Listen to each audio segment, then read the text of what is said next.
بار یہ فوج پاکستان اس بات کا اعادہ کر چکی ہیں کہ سنا مزید پڑھنے کے خاطر سر دس از غزالہ نورین فرام سنو نیوز. سر دیکھنے میں آیا ہے کہ ایک سیاسی جماعت اور اس کی لیڈرشپ 9 مئی کے واقعات کے بعد سے ایک مسلسل بیانیہ اختیار کیے ہوئے ہے اور وہ یہ ہے کہ 9 مئی کے واقعات ایک فالس فلیگ آپریشن تھا جس میں پی ٹی ایم کی حکومت اور ملٹری اسٹیبلشمنٹ نے مل کر ایک پاپولر سیاسی جماعت کو ٹھکانے لگانا تھا. اس حوالے سے سر آپ کے کمنٹس چاہیے. Thank you.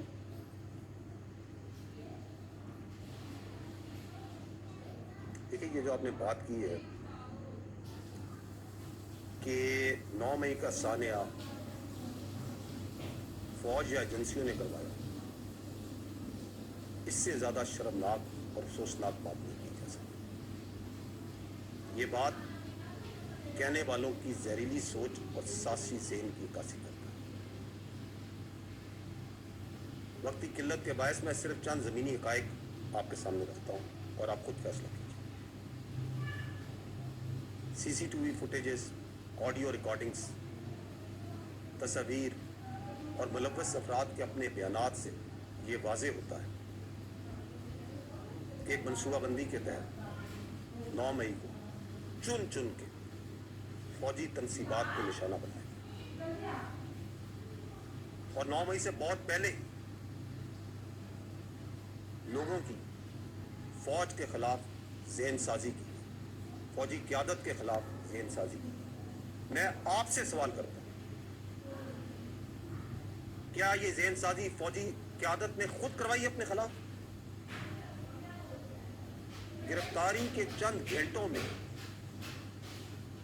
ملک بھر میں 200 سے زائد مقامات پر صرف فوجی تنصیبات پر حملہ کروایا گیا.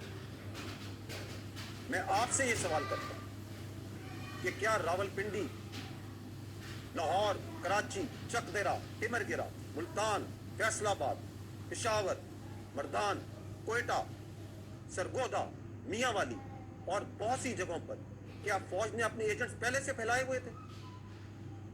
میں آپ سے یہ سوال کرتا ہوں، کیا فوجیوں نے اپنے ہاتھوں سے اپنے شہداء کی قربانیوں کو جلایا؟